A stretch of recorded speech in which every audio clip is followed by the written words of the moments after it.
Nhiều nghệ sĩ Việt sang Mỹ mang theo giấc mơ tỏa sáng nhưng đời không như mơ. Không ít trường hợp, sau nhiều năm lăn lộn nơi xứ người vẫn phải sống cảnh chật vật trong những căn phòng thuê, căng mình chống chọi bệnh tật, có người ra đi đột ngột, có người thua lỗ, mất trắng tài sản, cuối đời vẫn kiếm sống qua ngày. Hãy cùng tìm hiểu 8 nghệ sĩ nổi tiếng bậc nhất tại hải ngoại, tuổi xế chiều vẫn phải chật vật mưu sinh, bệnh tật hành hạ và có cả sự ra đi đường đột. Diễn viên hài Anh Vũ bệnh tật đeo đẳng, gia đình không đủ tiền đưa thi thể từ Mỹ về nước. Là một trong những nghệ sĩ tài năng của làng hài Việt Nam, nhưng cuộc đời diễn viên hài Anh Vũ lại chất chứa nhiều nỗi đau và mất mát. Sinh ra trong một gia đình nghèo khó, không có truyền thống làm nghệ thuật, cha mẹ đều là lao động chân tay và phải nuôi 7 người con, kinh tế thường xuyên túng thiếu nên để đỡ đần bố mẹ, anh Vũ đã bươn chải kiếm sống từ rất sớm. Khi còn nhỏ, anh từng phụ mẹ đẩy xe bán trái cây rong ruổi khắp Sài Gòn. Lớn lên, anh tiếp tục làm nhiều công việc chân tay như uốn tóc, phụ hồ, thợ sơn. Chính những tháng ngày gian khó đó đã hun đúc nên ý chí mạnh mẽ và niềm đam mê cháy bỏng với nghệ thuật trong nghệ sĩ Anh Vũ.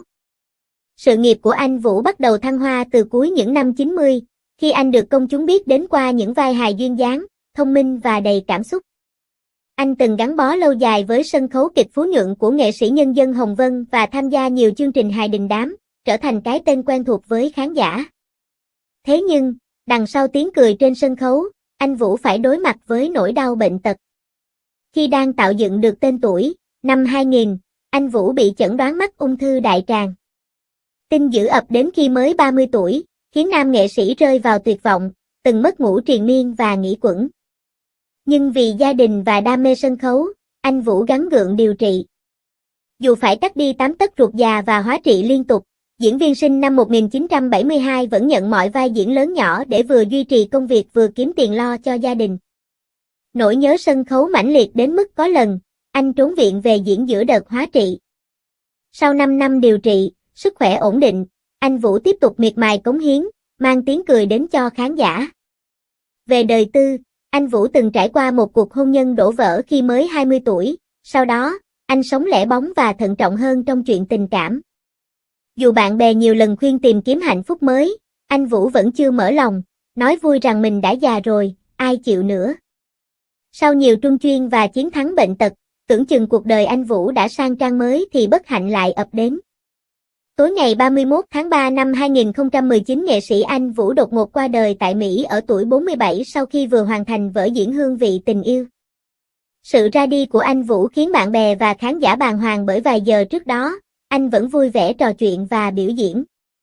Điều đau lòng hơn là anh Vũ mất tại nơi đất khách quê người, cách xa gia đình nửa vòng trái đất trong căn nhà của một người bạn tại bang California. Kết quả khám nghiệm tử thi thể hiện nghệ sĩ Anh Vũ mất do đột quỵ, nghi có liên quan đến việc sử dụng thuốc ngủ và ảnh hưởng từ bệnh tật trước đó. Do hoàn cảnh gia đình khó khăn, không đủ khả năng đưa thi hài anh Vũ về nước, nhiều nghệ sĩ trong và ngoài nước đã cùng chung tay kêu gọi, quyên góp hơn 1,2 tỷ đồng để giúp gia đình diễn viên hài hoàn thành tâm nguyện. Cuộc đời anh Vũ là chuỗi ngày vất vả, từ những năm tháng cơ cực mưu sinh, con đường nghệ thuật đầy trắc trở đến những trận chiến cam go với bệnh tật. Nhưng dù ở bất kỳ hoàn cảnh nào, ngọn lửa đam mê sân khấu và tình yêu gia đình trong anh chưa bao giờ tắt. Anh Vũ ra đi để lại niềm tiếc thương vô hạn, nhưng hình ảnh một nghệ sĩ tài hoa, kiên cường và hết lòng vì khán giả vẫn luôn sống mãi. Nghệ sĩ Lê Tính chật vật mưu sinh, làm phụ hồ, thợ tiện, gần 30 năm vẫn ở nhà thuê. Sang Mỹ định cư từ năm 1997, do muốn được làm nghệ thuật, Lê Tính đã từ bỏ cơ hội ở nhà cao cửa rộng và làm việc trong chính nhà hàng của bố và mẹ kế để nhờ đàn anh giới thiệu vào Trung tâm Nghệ thuật Vân Sơn. Những ngày đầu sang Mỹ, Lê Tính phải ở nhờ trong nhà kho, ngủ trên cái ghế trong nhà đàn anh. Nhưng cũng chỉ được một tuần thì vợ của đàn anh đuổi ra khỏi nhà.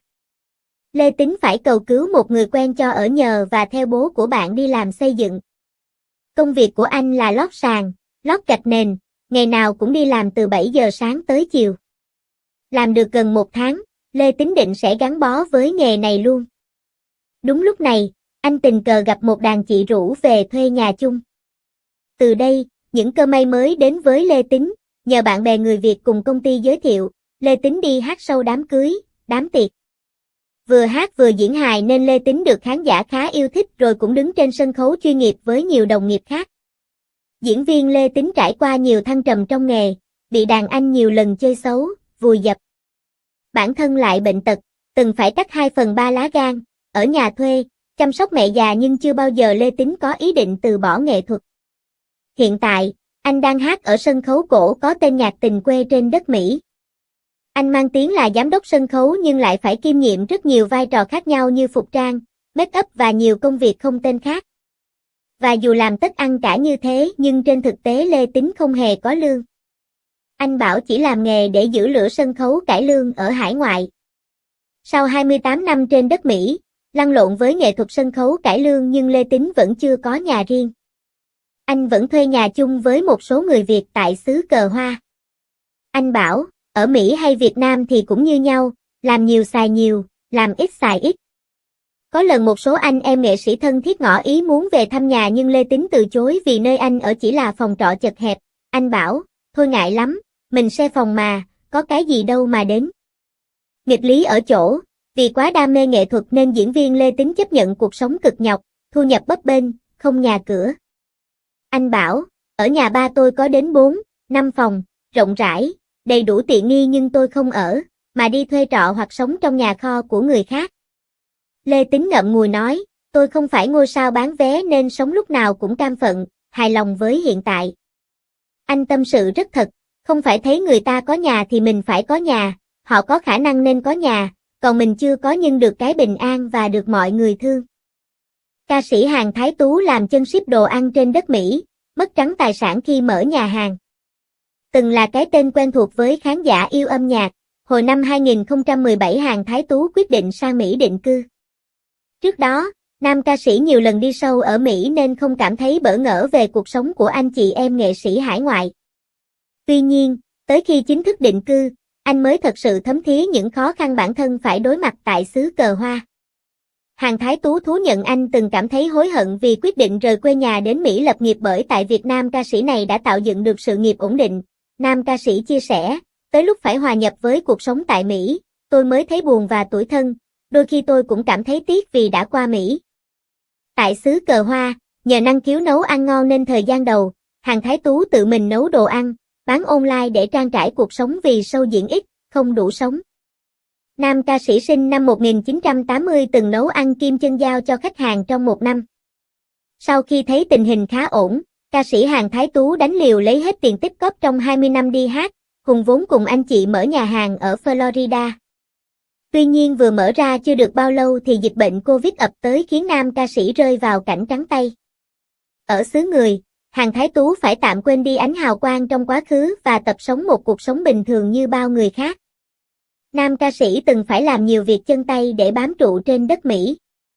Anh từng tâm sự thẳng thắn, mỗi ngày phải làm việc đến 12 tiếng, có hôm khi ngủ dậy, tay chân đau nhức đến mức không nhấc lên nổi nhưng vẫn phải cố gắng. Từng trải qua nhiều vất vả khó có thể lường hết, Hàn Thái Tú dần ổn định cuộc sống. Hiện nam ca sĩ 45 tuổi đã đón vợ và 2 con gái sang Mỹ đoàn tụ sau 7 năm xa cách. Danh ca Tuấn Vũ, bị lừa mất sạch tài sản tích cóp, gần 70 tuổi vẫn miệt mài đi diễn. Ca sĩ Tuấn Vũ, tên thật là Nguyễn Văn Tài sinh năm 1959 trong một gia đình nghèo có tới 10 người con tại Phan Thiết. Dù cả nhà không ai hoạt động về nghệ thuật nhưng nam ca sĩ lại được trời phú cho giọng hát ấm áp, truyền cảm. Năm 1979, Tuấn Vũ theo một người dì sang Mỹ định cư, ông bắt đầu sự nghiệp âm nhạc ở hải ngoại và nhanh chóng nổi tiếng. Thời kỳ đỉnh cao của Tuấn Vũ là thập niên 80 với các xe siêu khủng, mỗi bài thu âm, ông được trả 1.000 đô la trong khi mỗi tháng thu âm tới vài chục bài. Tính đến thời điểm hiện tại, nam ca sĩ đã thu âm khoảng trên dưới 1.400 bài hát. Không chỉ nổi danh ở hải ngoại, tiếng hát của Tuấn Vũ được đông đảo khán giả trong nước đón nhận. Có những thời điểm, gần như đi đâu cũng nghe tiếng hát Tuấn Vũ với những ca khúc nằm lòng như Nỗi buồn sa mạc, Người yêu cô đơn, Phượng buồn. Có một dạo, Tuấn Vũ bỗng nhiên ít xuất hiện trước công chúng, thậm chí có giai đoạn vài năm, ông gần như mất tích hẳn trên sân khấu. Đó cũng là thời điểm, nam danh ca đối diện với những sóng gió, biến cố lớn trong đời. Đỉnh cao sự nghiệp, Tuấn Vũ mua nhà, mua xe, có cuộc sống sung túc, ông kết hôn với một phụ nữ gốc Hoa ở tuổi 30 và có một con trai. Nhưng vào đúng lúc tưởng chừng vinh quang và hạnh phúc nhất thì Tuấn Vũ bị bạn bè lừa mất hết tài sản, chỉ sau một đêm. Thế rồi, ông bị đuổi ra khỏi nhà. Vợ chồng chia tay, Tuấn Vũ một mình nuôi con. Cay đắng và hụt hẫng, mất niềm tin vào cuộc sống, nam ca sĩ từ bỏ âm nhạc, tự giày vò bản thân, đắm chìm trong men rượu suốt 4 năm trời. Khi trở lại, Tuấn Vũ cống hiến hết mình cho âm nhạc như thể âm nhạc đã cho ông được sống lại một lần nữa. Tiếng hát của nam ca sĩ vẫn khiến cả triệu người yêu mến. Ở tuổi 65, ông vẫn thường xuyên đi hát. Vài năm trở lại đây, Tuấn Vũ hoạt động khá nhiều tại Việt Nam, ông đi khắp các vùng miền, đem tiếng hát của mình phục vụ cho khán giả, những người yêu tiếng hát Tuấn Vũ suốt mấy chục năm qua. Hiện tại, con trai của nam danh ca đã trưởng thành, có sự nghiệp và ra ở riêng. Nhưng Tuấn Vũ vẫn sống một mình, ông bảo đã quen với cảnh cô đơn trong suốt mấy chục năm qua nên không có ý định thay đổi. Danh ca Ngọc Lan, tài hoa bạc mệnh, ra đi khi còn trẻ. Danh ca Ngọc Lan tên thật là Lê Thanh Lan, sinh năm 1956 tại Nha Trang. Bà là con thứ 5 trong một gia đình có 8 anh chị em. Do gia đình khá giả, Ngọc Lan sớm được đi học nhạc, từng biểu diễn tại một số sân khấu nhỏ. Năm 24 tuổi, Ngọc Lan đặt chân đến đất Mỹ. Để trang trải cuộc sống tại xứ người, gia đình nữ danh ca phải bán hamburger. Vì muốn có thêm thu nhập cho việc học và phụ giúp cả nhà, bà quyết định đi hát tại một số quán cà phê. Sau đó 2 năm, sự nghiệp ca hát của bà chính thức khởi sắc ở California và nhanh chóng vụt sáng thành ngôi sao đình đám. Với chất giọng ngọt ngào, trữ tình, luôn phảng phất nỗi buồn, Ngọc Lan nhanh chóng được khán giả biết tới và yêu thích. Sau khi kết hợp với nhiều trung tâm ca nhạc hải ngoại, Ngọc Lan ngày càng nổi tiếng. Bà được mời đi lưu diễn khắp nơi trên thế giới. Từ đầu thập niên 1990, tên tuổi Ngọc Lan vượt lên hang đỉnh cao, chị từng được cả đài truyền hình Mỹ lúc đó tiến hành phỏng vấn, làm phóng sự. Dù thành công vang dội trong sự nghiệp ca hát nhưng cuộc đời của danh ca Ngọc Lan lại trải qua nhiều nỗi buồn, tình duyên không trọn vẹn và cả biến cố cực lớn. Mãi đến năm 1994, sau nhiều trung chuyên, chị mới lập gia đình với nhạc sĩ Mai Đăng Khoa, người kiên trì theo đuổi nhiều năm. Thế nhưng hạnh phúc ngắn chẳng tày gan, bởi đó cũng chính là thời gian Ngọc Lan phải từ bỏ sự nghiệp vì bệnh tật. Chị mắc bệnh đa xơ, liên quan đến hệ thần kinh, ăn được rất ít và rồi một sáng thức dậy không còn nhìn thấy gì nữa. Xuất hiện trên sân khấu hồi năm 1996, chị lộ rõ vẻ mệt mỏi, đượm buồn, chỉ đứng một chỗ hát và có người dìu. Năm 1998, ca sĩ Ngọc Lan buộc phải từ giã sân khấu vì bệnh tình ngày càng trở nặng. Sau thời gian chống chọi với căn bệnh quái ác, năm 2001 danh ca Ngọc Lan từ giã cõi đời khi mới ở tuổi 45, để lại nhiều tiếc thương cho người thân và các fan hâm mộ. Thần đồng cải lương Thanh Thanh Tâm, U70 vẫn ở nhà thuê, chấp nhận làm nai massage dù bị khách mắng chửi. Nghệ sĩ Thanh Thanh Tâm không phải là cái tên xa lạ. Bà sinh ra trong gia đình có bố mẹ đều là những nghệ sĩ yêu sân khấu. Năm 4 tuổi, Thanh Thanh Tâm bắt đầu theo bố mẹ đi hát, đến 8 tuổi được mời đóng phim và sau đó thi đậu vào trường cao đẳng nghệ thuật sân khấu khi mới 14 tuổi. Với tình yêu nghệ thuật thừa hưởng từ bố mẹ, Thanh Thanh Tâm từng được ví là thần đồng cải lương. Càng lớn, tài năng của Thanh Thanh Tâm càng khắc họa rõ nét. Khán giả lúc ấy mê mẩn nữ nghệ sĩ với đôi mắt rất buồn, nhất là khi bà đóng những vai đòi hỏi chiều sâu cảm xúc khiến người xem rơi lệ theo. Thời trẻ bà sở hữu vẻ đẹp vừa thanh tú, vừa sang đẹp, trở thành nghệ sĩ ưu tú ở tuổi 34. Giữa những ngày tháng thăng hoa trên sân khấu, cuộc sống của nghệ sĩ Thanh Thanh Tâm lại có những nốt trầm khi bà không được hạnh phúc trong hôn nhân. Năm 1981, bà kết hôn lần đầu tiên với con trai của đạo diễn Lưu Chi Lăng, sinh con gái đầu lòng vào năm 1985. Tuy nhiên, cuộc hôn nhân này sớm khép lại sau hơn 7 năm gắn bó. Năm 2000, bà tái hôn với một người đàn ông không làm trong giới nghệ thuật và có thêm con trai. Nhưng dù cố gắng vun đắp, dường như số phận không cho bà được hạnh phúc nên duyên vợ chồng cũng sớm đứt đoạn. Nữ nghệ sĩ tâm sự, đằng sau hào quang hay những lời tung hô, bà khao khát được là một người phụ nữ hạnh phúc, có mái ấm trọn vẹn. Nhưng có lẽ điều ấy quá xa xỉ với Thanh Thanh Tâm. Khép lại 2 lần đò với nhiều tổn thương, bà một mình nuôi 2 con khôn lớn. Năm 2012, thần đồng cải lương có quyết định táo bạo là bỏ lại sự nghiệp rực rỡ để sang Mỹ, tự bươn chải nuôi 2 con. Trước đó, nữ nghệ sĩ từng đi diễn ở Mỹ nhiều lần nhưng chưa từng nghĩ sẽ chọn mảnh đất này là điểm dừng chân. Đến nay, Đã hơn 10 năm trôi dạt ở xứ người, dù nhiều lần tủi thân đến phát khóc, Thanh Thanh Tâm vẫn không hối hận với quyết định năm xưa hay hổ thẹn về công việc tay chân hiện tại đang làm. Ngôi sao sân khấu cải lương một thời tâm sự, bà từ bỏ danh xưng nghệ sĩ để làm lại từ đầu, học làm nail, massage, nặng mụn. Những năm đầu tiên, dù đã chuẩn bị sẵn tâm lý nhưng Thanh Thanh Tâm vẫn phải ngậm đắng để kiếm tiền. Bà kể khi sang Mỹ, việc đứng trên sân khấu chỉ còn là nghề phụ. Bắt đầu làm nail và massage, bà bị khách mắng mỏ nên sớm nghỉ. Sau đó, bà chuyển sang công việc bưng bê, dọn bàn, làm thu ngân cho một tiệm phở, từng bị quản lý đáng tuổi con gái nạt nộ. Không được tôn trọng, nữ nghệ sĩ khóc rất nhiều rồi xách túi đi về nhưng vẫn tự động viên chính mình để có tinh thần làm việc vào ngày mai. Chưa kể, vì quá lao lực, bà còn bị thoát vị đĩa đệm và thoái hóa đốt sống cổ, tái phát liên tục mỗi khi trái gió trở trời, sau này còn thêm bệnh cao huyết áp phải uống thuốc mỗi ngày. 8 năm sau, Thanh Thanh Tâm trở lại với công việc làm nail, chăm sóc da mặt vì cho rằng nghề đó không có gì là xấu hổ, cũng kiếm tiền từ công sức lao động. Nghệ sĩ Thanh Thanh Tâm kể, khi còn làm bưng bê dọn bàn, tôi được khán giả nhận ra dúi vào tay mấy tờ 50, 100 đô la Mỹ, có ngày, người ta gửi bó hoa đẹp có thiệp viết tên tôi trên đó. Một vài khán giả lớn tuổi từng đề nghị hỗ trợ tôi mở tiệm, làm quản lý nhưng tôi từ chối vì không muốn mang ơn, mắc nợ ai. Nữ nghệ sĩ Thanh Thanh Tâm kể, tôi làm tiệm nào cũng được chủ thương còn đồng nghiệp không ưa, các thợ khác khó chịu, gây sự, dần dần, tôi học được cách nhẫn nhục. Tôi không nề hà chuyện làm công việc chân tay dù đến giờ vẫn thấy không phù hợp, chẳng qua tôi ép mình hòa hợp để sống tiếp. Ba mẹ con đủ khả năng mua nhà nhưng ở thuê ổn định, an toàn hơn. Mỗi tháng tôi trả toàn bộ phí thuê khoảng 2.000 đô la Mỹ, đổi lại nếu phải chuyển nhà hoặc xảy ra chuyện gì, tôi vẫn xoay sở được. Nghệ sĩ Thanh Thanh Tâm cũng chia sẻ, tại Mỹ bà ít khi nhận show, có khi cả nửa năm mới lên sân khấu một lần. Ngày xưa, tôi từng yêu cải lương đến mức sẵn sàng chết trên sân khấu, đến nay vẫn yêu nghề nhưng biết chấp nhận thực tế, lựa chọn phù hợp với cuộc sống hiện tại. Nữ nghệ sĩ chia sẻ con gái lớn năm nay 40 tuổi, con trai cũng đã 27 tuổi nhiều lần khuyên mẹ ở nhà nhưng bà không nỡ để các con gánh nhiều chi phí sinh hoạt mỗi tháng nên vẫn cố gắng làm việc mỗi ngày. Về chuyện tình cảm, Thanh Thanh Tâm bảo, bà chẳng nghĩ nhiều tới việc đi bước nữa mà bằng lòng với cuộc sống một mình như hiện tại. Ca sĩ Như Quỳnh, tình duyên lận đận, mắc bệnh u não.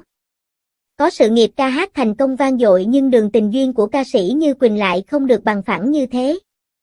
Năm 1991, Như Quỳnh từng đoạt giải đặc biệt cuộc thi tiếng hát truyền hình thành phố Hồ Chí Minh.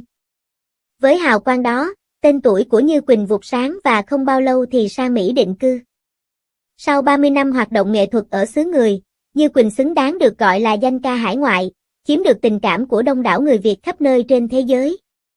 Ngoài giọng hát ngọt ngào và luyến lấy điêu luyện, ca sĩ Như Quỳnh còn có nét đẹp dịu dàng khá đặc trưng của phụ nữ Việt Nam, giúp Như Quỳnh từng bước xác lập vị trí danh ca hải ngoại với những ca khúc như Người tình mùa đông, Vùng lá me bay, Duyên phận, Chuyện hoa sim.